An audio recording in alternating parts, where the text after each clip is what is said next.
الحمد لله نحمده ونستعينه ونستغفره ونؤمن به ونعوذ بالله من شرور أنفسنا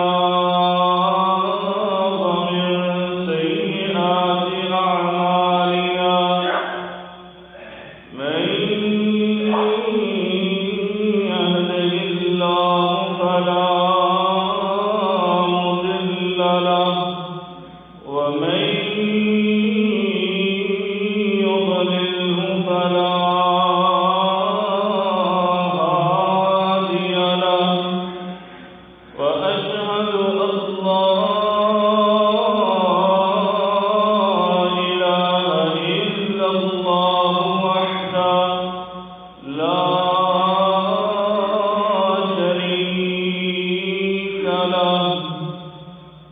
وأشهد أن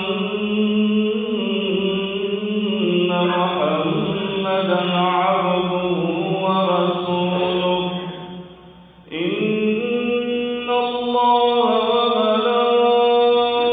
وملائكته يصلون على النبي يا أيها الذين آمنوا صلوا عليه وسلموا تسليما اللهم صل على محمد وعلى آل محمد كما صليت على إبراهيم وعلى آل إبراهيم إنك حميد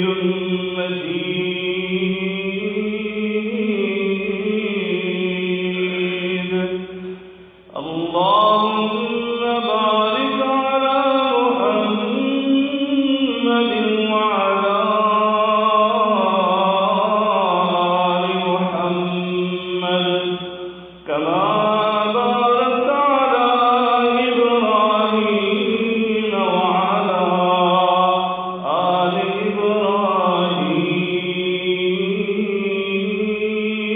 إبراهيم إنك حميد مجيد سبحانك لا علم لنا إلا ما علمتنا إنك أنت العليم الحكيم رب اشرح لي صدري ويسر لي أمري وأحلل عقدة من لساني يفقهوا قولي أما بعد فإن خير الحديث كتاب الله وخير الهدي هدي محمد صلى الله عليه وعلى آله وسلم وشر الأمور محدثاتها وكل محدثة بدعة وكل بدعة ضلالة وكل ضلالة في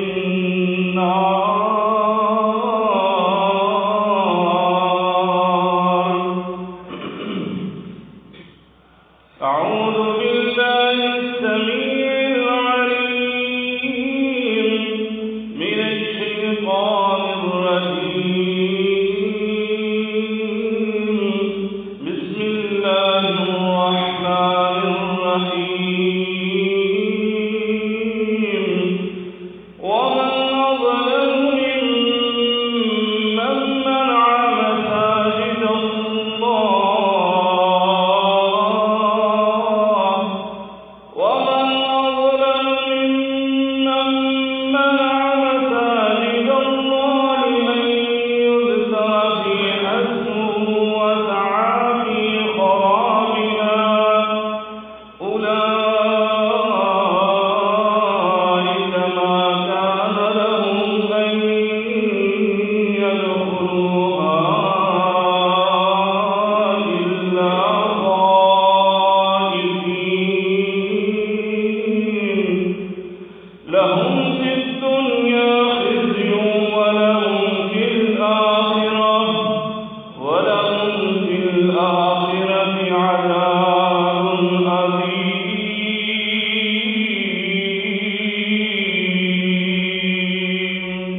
بزرگان من،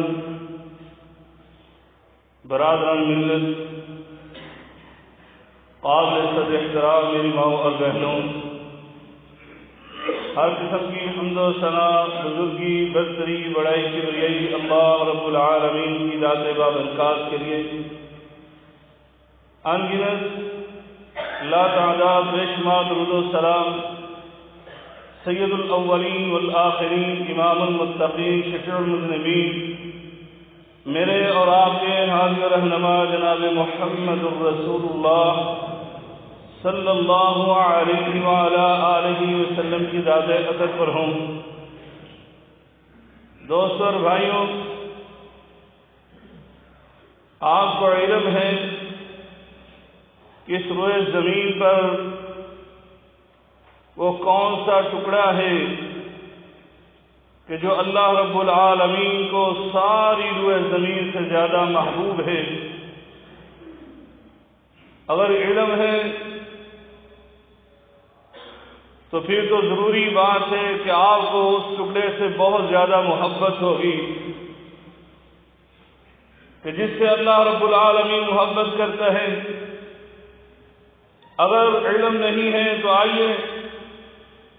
میں آپ کو نبی کریم رؤوف الرحیم صلی اللہ علیہ وسلم کی زبان نبوت سے نکلے ہوئے فرمان کی روشنی میں بتاتا ہوں کہ ہمارے خالق اور مالک کو اس زمین کے اندر سے سب سے زیادہ کون سا مقام محبوب ہے۔ میرے اور آپ کے آقا علیہ الصلوۃ والسلام نے ارشاد فرمایا، احب البلاد الی اللہ،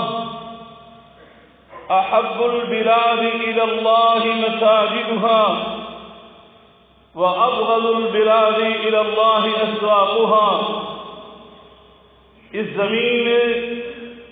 سب سے زیادہ محبوب اللہ کو اگر کوئی جگہ ہے، کوئی مقام ہے، تو وہ اس روئے زمین پر بننے والی مساجد ہیں، اللہ کے گھر ہیں، اور سب سے زیادہ اگر کوئی جگہ، کوئی مقام ناپسندیدہ ہے تو وہ اس زمین کے بازار ہیں۔ دوستوں اور بھائیوں، اللہ کو روئے زمین پر سب سے زیادہ محبوب جگہ وہ اللہ کے یہ گھر مساجد ہیں۔ اسی لیے اللہ رب العالمین نے اس روئے زمین پر سب سے پہلا بننے والا گھر اور مکان وہ اپنا گھر ہی تعمیر کروایا، جیسا کہ اللہ کا قرآن فرماتا ہے، ان اول بیت وضع للناس للذی ببکۃ مبارکا وہدی للعالمین۔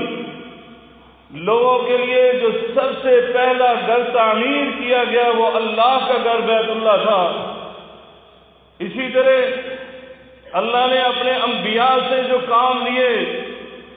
جو ان سے گھر بنوائے، وہ مساجد ہی بنوائی، جیسا کہ اللہ تعالیٰ قرآن مجید میں ارشاد فرماتا ہے، وَإِذْ يَرْفَعُ إِبْرَاهِيمُ الْقَوَاعِدَ مِنَ الْبَيْتِ وَإِسْمَاعِيلُ۔ اللہ تعالیٰ نے اپنے دو جلیل القدر پیغمبر باپ اور بیٹے کو اپنی مزدوری پر لگایا اور اپنے گھر بیت اللہ کی تعمیر کروائی۔ ان مساجد کی اہمیت کا اندازہ آپ اس بات سے بھی لگا سکتے ہیں کہ میرے اور آپ کے آقا پیر و مرشد جناب محمد الرسول اللہ صلی اللہ علیہ وسلم جب مکہ کو چھوڑ کر نکل رہے تھے، آپ کو اپنے اس وطن سے ہجرت کرنے کا جو غم اور افسوس تھا، نہ ہی اپنے رشتہ داروں کو چھوڑنے کا، نہ ہی اپنے گھر بار کو چھوڑنے کا تھا، بلکہ آپ کو افسوس ہو رہا تھا تو صرف اور صرف اللہ کے گھر بیت اللہ کو چھوڑنے کا افسوس ہو رہا تھا۔ اور اسی لیے میرے آقا علیہ الصلوۃ والسلام جیسے ہی مدینہ منورہ کے باہر بستی میں پہنچے اور وہاں پر آپ نے 4 دن بسیرا کیا، پڑاؤ ڈالا، تو ان 4 دنوں میں سب سے پہلا کام جو کیا، آپ نے وہاں پر اللہ کے گھر مسجد کی تعمیر کی، جس کو اسلام کی پہلی مسجد مسجد قباء کہا جاتا ہے۔ پھر آپ مدینہ منورہ میں داخل ہوئے اور سب سے پہلا کام جو آپ نے کیا، اپنی سواری کو چھوڑا اور صحابہ کو کہا اس کو آزاد چھوڑ دو،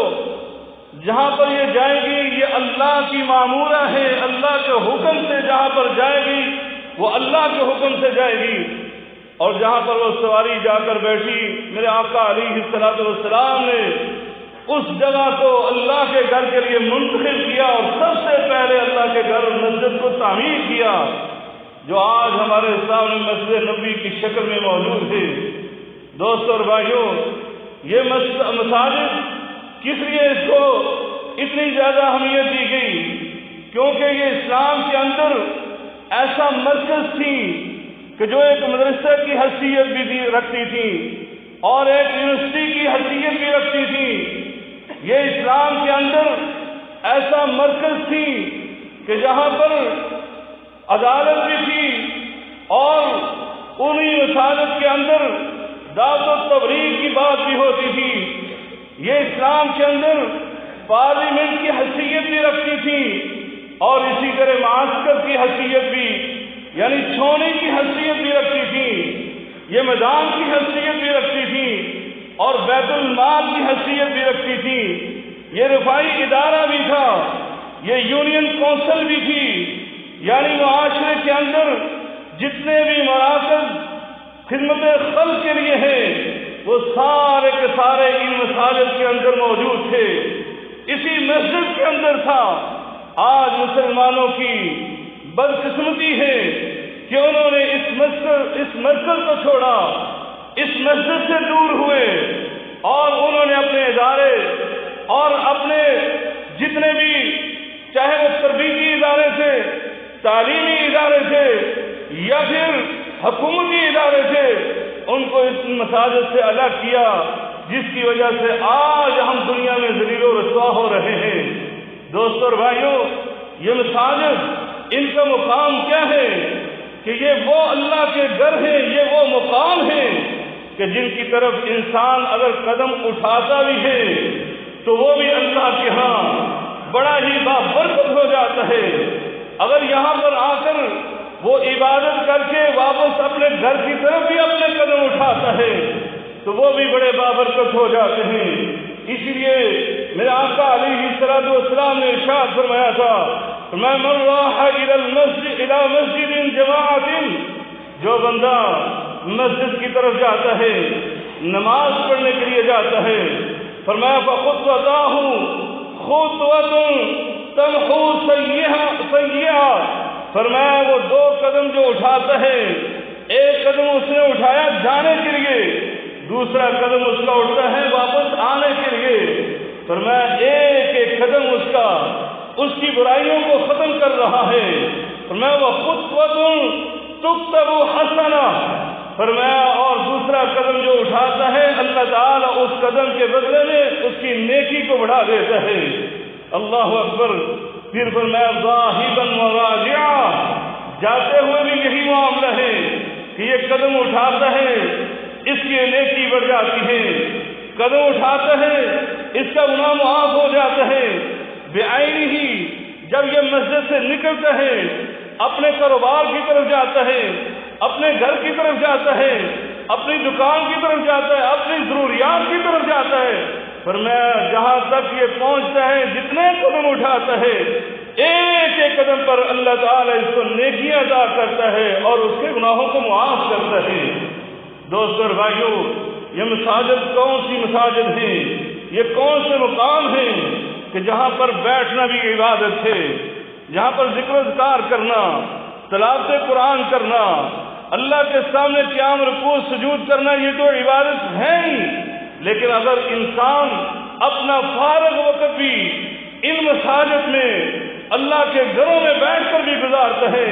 تو میرے آقا علیہ الصلوۃ والسلام نے فرمایا وہ بھی اللہ کے نزدیک عبادت بن جاتا ہے۔ بلکہ اگر یہ ایک نماز پڑھ کر دوسری نماز کے انتظار میں مسجد میں بیٹھا رہتا ہے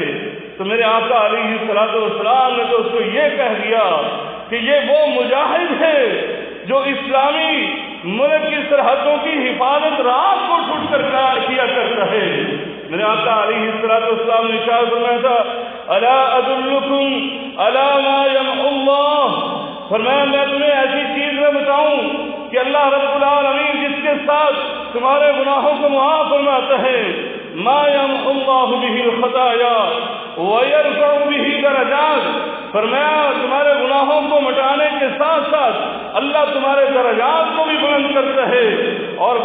صحابہ کرام نے عرض کی قالوا بلا یا رسول اللہ، صحابہ نے کہا کیوں نہیں اللہ کے رسول، بتلائیے کیا ہے؟ فرمایا اسباغ الوضوء، وضو کو پورا کرنا علی المکارہ، ناپسندیدگی کے موقع پر، یعنی گرمی ہے تو گرم پانی کے ساتھ وضو کرنا، سردی ہے تو ٹھنڈا پانی ہے تو تب بھی وہ بڑے احسن انداز کے ساتھ وضو کرتا ہے۔ فرمایا یہ کام کرنے کے بعد وَكَثْرَةُ الْخُطَىٰ إِلَى الْمَسَاجِدِ، فرمایا پھر وہ بہت زیادہ قدم اٹھاتا ہے مساجد کی طرف، یعنی بہت زیادہ مساجد کی طرف رخ کرتا ہے۔ میرے آقا علیہ الصلوۃ والسلام نے فرمایا وَإِنْتِظَارُ الصَّلَاةِ بَعْدَ الصَّلَاةِ، پھر وہ نماز پڑھتا ہے اور نماز پڑھنے کے بعد ایک دوسری نماز کا انتظار کرتا ہے۔ فَذَلِكُمُ الرِّبَاطُ فَذَلِكُمُ الرِّبَاطُ فَذَلِكُمُ الرِّبَاطُ، میرے آقا علیہ الصلوۃ والسلام نے بار بار یہ کلمہ دہرایا، فرمایا یہی تو اسلامی سرحدوں کا پہرا ہے، یہی تو اسلامی سرحدوں کا اللہ کے لیے پہرا دینا ہے۔ دوستو اور بھائیو، کہاں اسلامی سرحدیں، کہاں پر دشمن کے سامنے رات کو پہرا دینا، اور کہاں ان پرسکون مساجد کے اندر آرام اور سکون سے بیٹھ کر دوسری نماز کا انتظار کرنا۔ لیکن میرے آقا علیہ الصلوۃ والسلام یہ فرماتے ہیں فذالکم الرباط فذالکم الرباط، یہی اللہ کے راستے میں اللہ کے ملک کی سرحدوں کی پہرا داری کرنے کے مترادف ہے۔ اسی طرح میرے آقا علیہ الصلوۃ والسلام نے فرمایا اذا رأیتم الرجل یعتاد المساجد فاشهدوا له بالایمان، فرمایا جب تم ایک آدمی کو دیکھو کہ وہ مساجد میں آتا جاتا ہے، مسجد کے ساتھ وہ اٹیچ ہے، تو میرے آقا علیہ الصلوۃ والسلام نے فرمایا ایمان کا معاملہ اگرچہ دل کا معاملہ ہے، ظاہری معاملہ نہیں ہے، لیکن میرے آقا نے سب بھی فرمایا صرف مسجد کے ساتھ اس کا تعلق ہے، اس لیے میں تمہیں حکم دیتا ہوں تم اس بندہ کے ایمان کی گواہی دے دو کہ یہ بندہ مومن ہے۔ دوستو اور بھائیو، کیونکہ اللہ رب العالمین قرآن مجید فرقان حمید میں خود ارشاد فرماتا ہے انما یعمر مساجد اللہ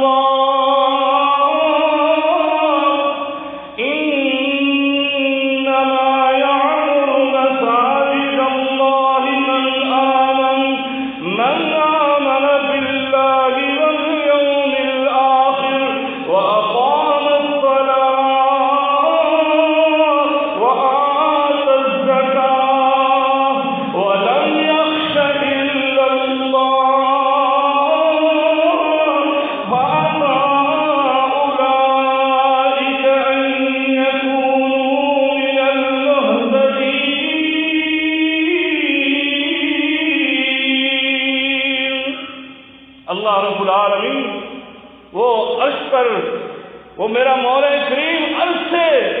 اس بندہ مومن کے ایمان کی گواہی دیتا ہے کہ جو مساجد کی تعمیر کرتا ہے، جو اس کو آباد کرتا ہے، جو اس کی رونق کو بڑھاتا ہے۔ اس لیے میرے آقا نے بھی فرمایا جو بندہ، جو مسلمان مسجد کے ساتھ تعلق کو رکھتے ہیں، اے میرے امت کے لوگوں تم بھی اس بندے کے ایمان کی گواہی دے دو۔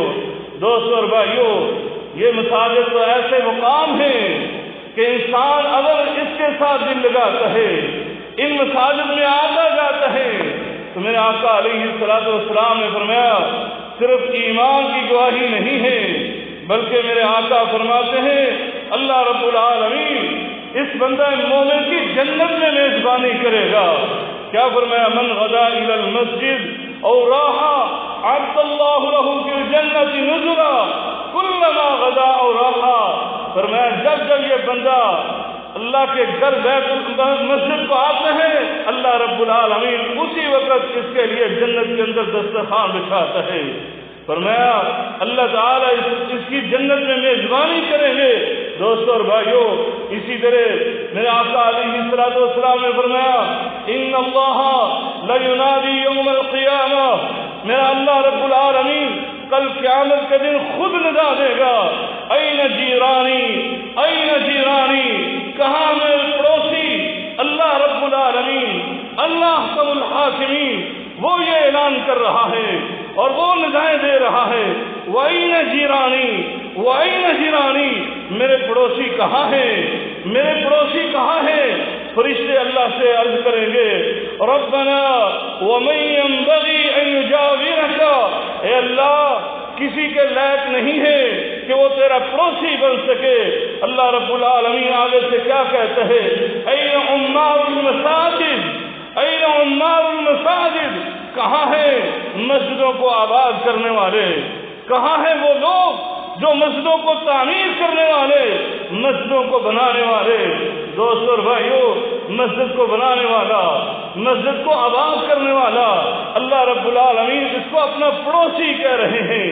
جنت کے اندر اللہ اپنے عرش کے قریب ان کی جنت تیار کرے گا، اور کہاں پر کیسے تیار کرے گا؟ میرے آقا علیہ الصلوۃ والسلام نے فرمایا من بنا للہ مسجدا بنى اللہ لہ بیتا فی الجنہ، جس بندے نے اللہ کی رضا کے لیے، خوشنودی کے لیے اللہ کے گھر مسجد کو تعمیر کیا، اللہ رب العالمین کل قیامت کے دن جنت میں اس کا محل تعمیر کر دیتے ہیں۔ اور میں قربان ہو جاؤں، میرے آقا علیہ الصلوۃ والسلام نے اتنی بڑی جامع مسجد بنانے کیا نہیں کہا کہ جو بڑی مسجد بنائے گا، بلکہ حدیث کے الفاظ سنیے اور اپنا ایمان تازہ کیجیے۔ میرے آقا نے فرمایا من بنا مسجدا للہ کمبحث قطاط او اصغر بنى اللہ لہ بیتا فی الجنہ، میرے آقا نے فرمایا جس نے اللہ کے لیے مسجد تعمیر کی، کتنی بڑی؟ کمبحث قطاط، فرمایا کہ ایک پرندے کے گھونسلے کے برابر، گھونسلے کے برابر اس نے مسجد تعمیر کی، او اصغر یا اس سے بھی چھوٹی مسجد تعمیر کی، تو میرے آقا نے زبان نبوت سے فرمایا بنى اللہ لہ بیتا فی الجنہ،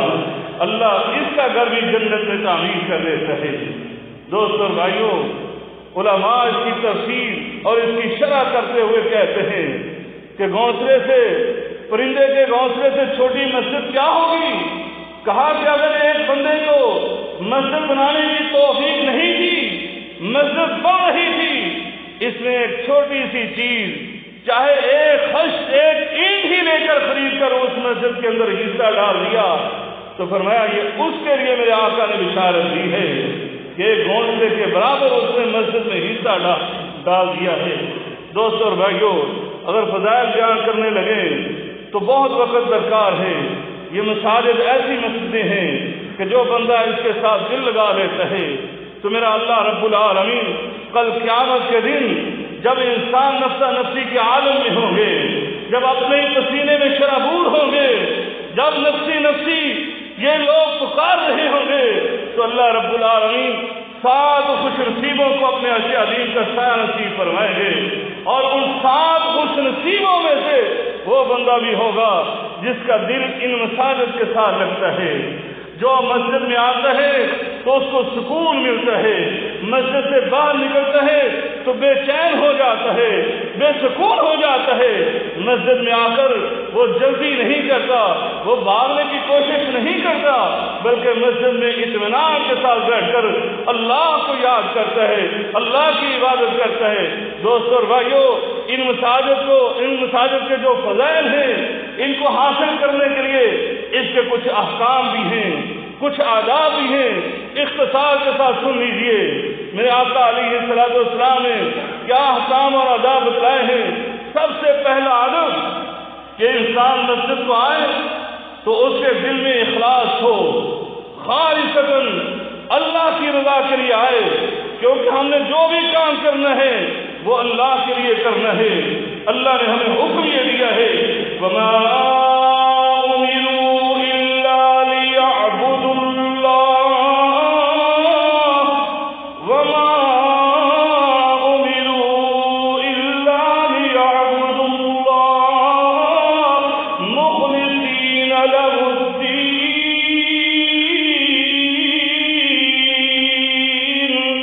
ہم نے جب بھی اللہ کی عبادت کرنا ہے تو مخلص ہو کر خالصتاً اللہ کی رضا اور خوشنودی کے لیے، اس میرے آقا علیہ السلام نے بھی فرمایا انما الاعمال بالنیات وانما لکل امرئ ما نوى، فرمایا انسان کے اعمال کی قبولیت کا دار و مدار اس کی نیت اور ارادے پر ہے، وانما لکل امرئ ما نوى، اور انسان کے لیے وہی کچھ ہے جو وہ نیت کرتا ہے۔ اگر ہم اللہ کی رضا کے لیے آئے تو اللہ ضرور اپنی رضا ہمیں عطا فرمائے گا۔ دوستو اور بھائیو، اسی طرح اللہ تعالیٰ ان مساجد کے متعلق فرماتا ہے وَأَنَّ الْمَسَاجِدَ لِلَّهِ فَلَا تَدْعُوا مَعَ اللَّهِ أَحَدًا، یہ مساجد تو اللہ نے اسی لیے تعمیر کروائی ہیں کہ تاکہ صرف اور صرف اللہ کی عبادت کے لیے بندہ یہاں پر آئے۔ اس لیے مسجد میں آنا ہے تو اپنے دل کو صاف اور پاک کر کے آنا ہے، صرف اللہ کی رضا اور خوشنودی کے لیے آنا ہے۔ دوسرا عادت کیا ہے؟ جب بھی مساجد میں آئے تو زیب و زینت اختیار کر کے آئے، اپنا بہترین لباس زیب تن کر کے آئے، کیونکہ اللہ رب العالمین قرآن مجید فرقان حمید میں یہ حکم دیتے ہیں یا بنی آدم خذوا زینتکم عند کل مسجد، یا بنی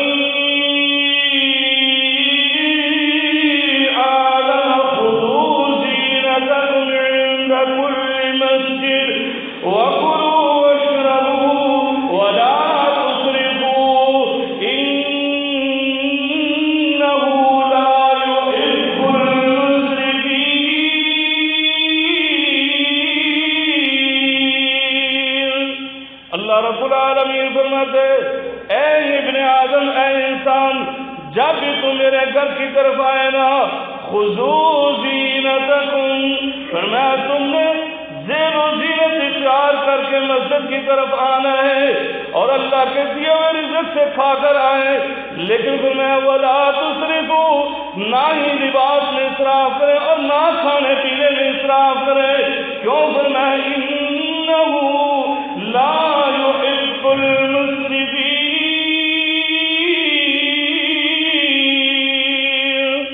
اللہ رب العالمین اسراف کرنے والوں کو پسند نہیں کرتا۔ دوستو اور بھائیوں، لیکن افسوس کے ساتھ کہنا پڑتا ہے آج ہماری حالت کیا ہے؟ سونے والے لباس میں، کھیل کود کے لباس میں، بلکہ جن پر ایسے ٹیگ لگے ہوئے جو مساجد کے اندر نہیں آنے چاہیے، اس طرح اور کام کرنے والے لباس کے ساتھ اور جو میرا کچہرا لباس اس کے ساتھ مسجد میں آ جاتے ہیں، یہ اللہ کے حکم کی واضح اور صراحتاً خلاف ورزی ہے۔ اس لیے مساجد میں آئے تو زیب و زینت اختیار کر کے آنا چاہیے۔ آگے چلیے، مسجد میں آنے کے لیے تیسرا عادت، انسان کو مسواک اور خوشبو استعمال کرتے ہوئے آنا چاہیے۔ مسواک کر کے آئے۔ میرے آقا علیہ السلام نے فرمایا حق علی کل مسلم یغتسل یوم الجمعہ، فرمایا کہ مسلمان کے اوپر لازم ہے کہ خصوصاً جمعے کے دن وہ غسل کر کے آئے، وَيَتَسَوَّقُ وَيَمَسَّ مِن طِيبٍ، فرمایا اور اس کو چاہیے کہ وہ مسواک کر کے آئے اور خوشبو لگا کے آئے۔ میرے آقا علیہ السلام نے دوسری حدیث میں بیان فرمایا ثم ادہن او مس من طیب، جو بندہ زیب و زینت اختیار کر کے آتا ہے، تیل ویل استعمال کر کے آتا ہے، خوشبو لگا کے آتا ہے، حدیث طویل ہے، اس کے آخر میں میرے آقا نے فرمایا غفر له ما بینہ وبین الجمعۃ الاخرى، فرمایا اللہ رب العالمین اس بندے پر اپنی رحمت ایسے موسلادھار بارش کی طرح برساتا ہے کہ پورے ایک ہفتے کے تمام گناہ اللہ معاف فرما دیتا ہے۔ دوستو اور بھائیوں، یہ مساجد کے آداب ہیں۔ مسجد میں آئیں تو خوشبو استعمال کر کے آئیں۔ اسی طرح مسجد میں آپ نے اس مسجد کی صفائی اور ستھرائی کا خیال رکھنا ہے۔ یہ صرف مسجد کے خادموں کا کام نہیں ہے، ہم ان پر چھوڑ دیں۔ ہاں، ان کی زیادہ مصرولیت ہے کہ ان کو مقرر کیا گیا، لیکن ایک بندہ مومن اگر مسجد کے اندر کوئی اس طرح کی چیز دیکھتا ہے کہ وہ مسجد سے نکالنی چاہیے، کوئی ایسا طریقہ بھی دیکھتا ہے تو اس کو اٹھانا چاہیے۔ میرے آقا علیہ السلام نے ارشاد فرمایا، ام المؤمنین سیدہ عائشہ صدیقہ رضی اللہ تعالی عنہا حدیث کی راویہ ہیں، فرمایا امر رسول اللہ اللہ صلی اللہ علیہ وسلم ببناء المساجد فی الدور، میرے آقا علیہ السلام نے حکم دیا کہ اپنے محلوں میں مساجد کی تعمیر کیجیے، فرمایا اور ساتھ یہ کہا وَأَن تُنَظَّفَ وَتُطَيِّبَ، فرمایا اور ان مساجد کو صاف ستھرا بھی رکھیں، ان مساجد کو خوشبودار بنائیں۔ میرے آقا علیہ السلام نے اسی طرح فرمایا البذاق فی المسجد خطیئہ، فرمایا جو مسجد میں تھوکتا ہے فرمایا یہ گناہ کا کام ہے، وَكَفَّارَتُهَا دَفْنُهَا، فرمایا اور اس کا کفارہ یہ ہے کہ اگر اس نے تھوکا ہے تو اس کو چاہیے فوراً وہ اس کو صاف کر دے۔ میرے آقا علیہ السلام کا یہ حکم ہے، اور اگر کسی سے یہ گناہ کا کام ہو گیا، کوئی دوسرا بھائی اس نے اس کو دیکھا ہے تو وہ اس کو چاہیے کہ وہ بھی اس تھوک کو صاف کر دے۔ یہ نہ سمجھے میں بڑا آدمی ہوں، میں چودھری ہوں، میں خانزادہ ہوں، میں سید زادہ ہوں، میں تو معاشرے کا ایک معزز اور مکرم آدمی ہوں۔ نہیں نہیں، آئیے دیکھیے اسوہ رسول دیکھیے۔ میں حدیث پڑھ رہا تھا، میرے آقا علیہ السلام کے بارے میں صحابی رسول کیا بیان کرتے ہیں، فرمایا نبی کریم صلی اللہ علیہ وسلم نے رعا فی قبلۃ المسجد نخامہ، فرمایا میرے آقا نے مسجد کے قبلے کے رخ آپ نے دیوار کے اوپر بلغم دیکھی، تھوک دیکھا۔ میرے آقا علیہ السلام نے کیا کیا، فَحَقُّهَا بِيَدِهِ، فرمایا میرے آقا نے اپنے ہاتھ کے ساتھ اس کو صاف کیا۔ یہ کون ہے جو اپنے ہاتھ کے ساتھ تھوک کو صاف کر رہا ہے؟ آپ نے اپنے صحابہ کو نہیں کہا؟ کیوں؟ اس کی فضیلت بہت زیادہ ہے۔ جو بندہ مسجد کی صفائی کرتا ہے اس کو امام الانبیاء خود اپنے ہاتھ سے صفائی کر رہے ہیں، اور جو بندہ مسجد کی صفائی کرتا ہے وہ نبی کریم صلی اللہ علیہ وسلم کی سنت پر عمل کرتے ہوئے یہ مسجد کی صفائی کرتا ہے۔ دوستو اور بھائیو، اسی طرح میرے آقا علیہ السلام نے ایک اور ادب بیان کیا کہ مساجد صرف عبادت کے لیے ہیں، یہاں پر خرید و فروخت نہیں ہونی چاہیے، بلکہ اگر خرید و فروخت کرنے والا کوئی کرتا ہے میرے آقا نے اس کے بارے میں رہنمائی فرمائی اذا رأیتم من یبیع او یبتاع فی المسجد، فرمایا اگر تم دیکھو کوئی بندے خرید و فروخت کر رہے ہیں فقولوا، بس تمہیں چاہیے کہ تم ان کو یہ بات کہو لا، وَإِذَا رَأَيْتُمْ، اگر تم ایسا دیکھو کہ وہ خرید و فروخت کر رہے ہیں فقولوا لا اربح اللہ تجارتک، اللہ تیری تجارت میں کوئی فائدہ نہ دے، جو خرید رہا ہے اس کے بارے میں بھی اللہ تیرے خریدنے میں کوئی برکت نہ دے، یعنی تو اس چیز سے کوئی فائدہ نہ اٹھا سکے۔ بلکہ میرے آقا علیہ السلام نے فرمایا وَإِذَا رَأَيْتُمْ مَن يَشْهَدُ فِيهِ ضَالَّةً فَقُولُوا لَا رَدَّ اللَّهُ عَلَيْكَ، فرمایا اگر کوئی بندہ اپنی گمشدہ چیز کا اعلان بھی مسجد میں کر رہا ہے تو تمہیں چاہیے کہ تم یہ کہو لا رد اللہ علیک، اللہ تعالیٰ تیری چیز کو واپس نہ لٹائے۔ دوستو اور بھائیو، آج اگر ایسا معاملہ ہو تو لوگ کہہ دیتے ہیں آپ اس کا رزق منقطع کیوں کر رہے ہیں، اس کو فروخت کر رہے تھے،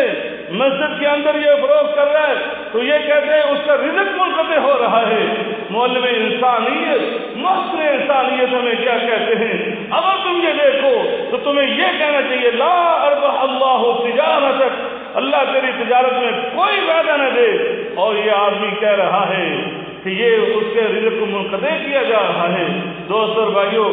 یہ صراحتاً نبی کریم صلی اللہ علیہ وسلم کی مخالفت ہے، لہذا اس طرح کا کام نہیں کرنا چاہیے۔ اسی طرح اور بہت سارے آداب ہیں، ان میں سے ایک ادب فرمایا مسجد میں آؤ جیسے خوشبو لگا کر آنا، تمہیں کہا گیا ترغیب کرے گی، اسی طرح بدبودار چیزوں کو کھا کر مسجد میں آنا اس سے منع کیا گیا ہے۔ بلکہ بعض چیزوں کے متعلق میرے آقا علیہ السلام نے وضاحت فرمایا لہسن اور پیاز، کچا پیاز کھا کر مسجد میں نہیں آنا چاہیے، کیونکہ فرمایا اس سے بدبو آتی ہے، سمیل آتی ہے۔ اور میرے آقا علیہ السلام نے فرمایا من اکل من هذه الشجرة المنتنة فلا يقربن مسجدنا، فرمایا جو بندہ اس درخت سے کھاتا ہے، یعنی آپ نے لہسن اور پیاز کے حوالے سے بات کی تو میرے آقا علیہ السلام نے فرمایا جس نے اس کو کھایا ہے اس کے منہ سے سمیل آ رہی ہے فلا یقربن مصلانا، یہ ہماری مسجد میں نہ آئے بلکہ کہا ہماری مسجد کے قریب بھی نہ آئے۔ لہذا دوستو ان چیزوں سے اجتناب کرنا چاہیے۔ اللہ تبارک و تعالیٰ سے دعا ہے اللہ تعالیٰ میں صحیح معنوں میں مسجد کے آداب پورے کرنے کی توفیق عنایت فرمائے اور مسجدوں کے ساتھ ہمارے دلوں کو معلق فرما دے۔ وآخر دعوانا الحمدللہ رب العالمین۔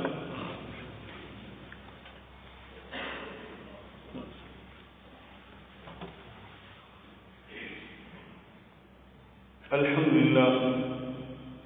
لله نحمده ونستعينه ونستغفره ونعوذ بالله من شرور أنفسنا ومن سيئات أعمالنا، من يهده الله فلا مضل له ومن يضلل فلا هادي له، وأشهد أن لا إله إلا الله وحده لا شريك له، وأشهد أن محمدا عبده ورسوله۔ دوستو اور بھائیو، دیگر بہت سارے آداب ہیں ان اللہ کے گھروں کے مساجد کے، لیکن ایک ادب اس کی طرف ضرور توجہ دلانا چاہتا ہوں اور جس کا آج ہر مسلمان کو بہت زیادہ خیال رکھنا چاہیے، اور یہ بالکل بھی ہم اس سے لاپرواہ ہو چکے ہیں اور غافل ہو چکے ہیں، کوئی خیال نہیں۔ سب سے بڑھ کر ان مساجد کی حرمت ہے، ان کی عزت اور تقریب ہے۔ اگرچہ اس سے پہلے یہ بھی ہے کہ مسجد میں آئیں تو بیٹھنے سے پہلے 2 رکعت نماز ضرور پڑھیں، ویسے نہیں بیٹھنا چاہیے۔ اور لیکن یہ بھی مسئلہ سن لیں کہ اگر جمعے کی اذان ہو رہی ہے، نماز جمعہ کی اذان ہو رہی ہے، تو بہت سارے ساتھیوں کو دیکھتے ہیں کھڑے رہتے ہیں، وہ کھڑے نہ رہیں۔ اذان کا جواب دینا فرض نہیں ہے لیکن خطبہ سننا فرض ہے، اس لیے ان کو آتے ہی 2 رکعت نیت کر کے نماز پڑھنی چاہیے،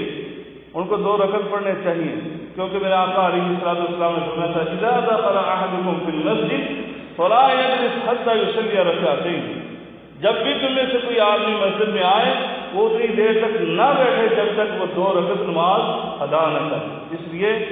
وہ 2 رکعت پڑھنی ہے، چاہے دوران خطبہ ہی کیوں نہیں ہے۔ ایک صحابی آئے تھے نبی پاک صلی اللہ علیہ وسلم کے سامنے تشریف رکھی،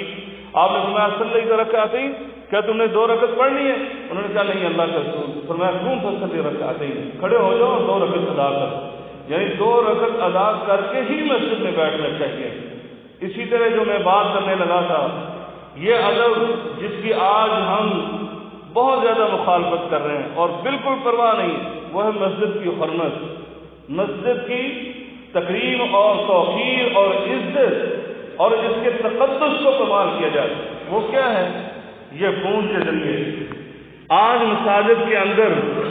کوئی نماز ایسی نہیں، یقین جانے کوئی نماز ایسی نہیں جس کے اندر یہ فون نہیں بچتا ہے یا نہیں ہے۔ اگر آپ کو یہ بتلا دیا جائے کہ فلاں عیسائی نے، فلاں ہندو نے، فلاں سکھ یعنی غیر مسلم نے مسجد کے اندر میوزک بجایا تو آپ اپنے ایمان سے بتائیں، چاہے کوئی مسجد میں مسلمان نہیں بھی آتا وہ بھی اپنے گھر سے کوئی نہ کوئی چیز لے کر اس سے لڑنے کے لیے نکل آئے گا۔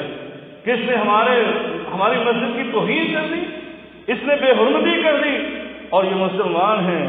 مولانا الطاف حالی کے کہنے کی طرح ان کے لیے کشادہ ہے راہیں، جیسے مرضی کرتے رہیں، یہ مساجد کی جیسے مرضی بے حرمتی کرتے رہیں اور حرمت کو پامال کرتے رہیں، اور یقیناً اچھے بڑے نمازی لوگ، اور انہوں نے میوزک ایسے لگایا ہوتا ہے، پنجابی بھنگڑے لگائے ہوتے ہیں، میوزک ایسا سیٹ کیا ہوا ہے، انڈین موویوں کے گانے لگائے ہوئے ہیں۔ اللہ سے ڈریں، کیا کرتے ہیں؟ اللہ تبارک و تعالیٰ نے جو میں نے سب سے پہلے آیا مبارکہ پڑھی اس میں یہی بیان کیا، وَمَنْ أَظْلَمُ مِمَّنْ مَنَعَ مَسَاجِدَ اللَّهِ أَن يُذْكَرَ فِيهَا اسْمُهُ وَسَعَىٰ فِي خَرَابِهَا، اس بندے سے بڑا ظالم کون ہے جو ان مساجد کے اندر اللہ کا ذکر کرنے سے لوگوں کو منع کرتا ہے؟ کون منع کرتا ہے؟ آج ہم ہی منع کر رہے ہیں، مسلمان ہی منع کر رہے ہیں۔ ایک تو ہمارے برصغیر کا ماحول، یہ مسجد ہماری ہے اس میں فلاں مسئلہ کرنا ہے، یہ مسجد ہماری ہے فلاں مسئلہ کرنا ہے، اور دوسرا یہاں پر ہم یہ منع کر رہے ہیں، نماز پڑھی جا رہی ہے خشوع و خضوع کے ساتھ، امام صاحب قرات کر رہے ہیں، پیچھے ساتھی جو ہے توجہ سے سن رہے ہیں، یا رکوع میں ہیں یا سجدے میں تسبیحات کر رہے ہیں، اور یہ میوزک چلا دیتا اور ساری توجہ جو ہے لوگوں کی وہ بکھر جاتی ہے، اور یہ سب سے بڑا ظالم بن رہا ہے۔ آیا تو نماز کے لیے تھا، لیکن یہ نیکیوں کی بجائے وبال جان لے کر جائے۔ میرے آقا نے 1400 سال پہلے کہا کہ بہت سارے نمازی مسجد میں آئیں گے لیکن وہ نماز کا درست ثواب لے کر نہیں جائیں گے بلکہ خالی ہاتھ واپس جائیں گے۔ وہ کون لوگ ہوں گے؟ نماز بھی پڑھی لیکن ہاتھ کچھ بھی نہیں آیا، یہ ایسے لوگ ہیں، بلکہ وہ تو گناہ لے کر جا رہے ہیں، دوسرے لوگوں کی نماز میں خلل ڈال کر۔ میرے دوستوں اور بھائیوں، اس سے اجتناب کیجیے، اپنے موبائل فون بند کیا کیجیے، جیسے ہی مسجد میں داخل ہوئے ویسے ہی اس فون کو بند کر دیجیے، اور اگر خدا نخواستہ انسان ہونے کے ناطے سے بھول گئے ہیں اور نماز کے دوران بیل ہو گئی، آپ اس کو سکون سے نکالیں، ایک دفعہ نکال کر اس کو اچھی طرح بند کر دیں۔ یہ نہیں ہے کہ ادھر ہی آپ نے بٹن دبایا پھر بولنا شروع ہو گیا، پھر بٹن دبایا، بار بار اپنی نماز بھی خراب کر رہے، دوسروں کی نماز بھی خراب کر رہے۔ ایسا نہیں ہونا چاہیے۔ لہذا یہ مسجدوں کی حرمت کا پاس رکھیں، اللہ تعالی ہمیں اس کی توفیق عطا فرمائے۔ ان اللہ وملائکته یصلون علی النبی یا ایھا الذین آمنوا صلوا علیہ وسلموا تسلیما اللهم صل علی محمد وعلی آل محمد كما صليت على ابراہیم وعلى آل ابراہیم انک حمید مجید اللهم بارک علی محمد وعلى آل محمد كما باركت على ابراہیم وعلى آل ابراہیم انک حمید مجید اللهم اعز الاسلام والمسلمین واذل الشرك والمشركين ودمر اعداء الدين يا حي يا قيوم برحمتك نستغيث ربنا تقبل منا انك انت السميع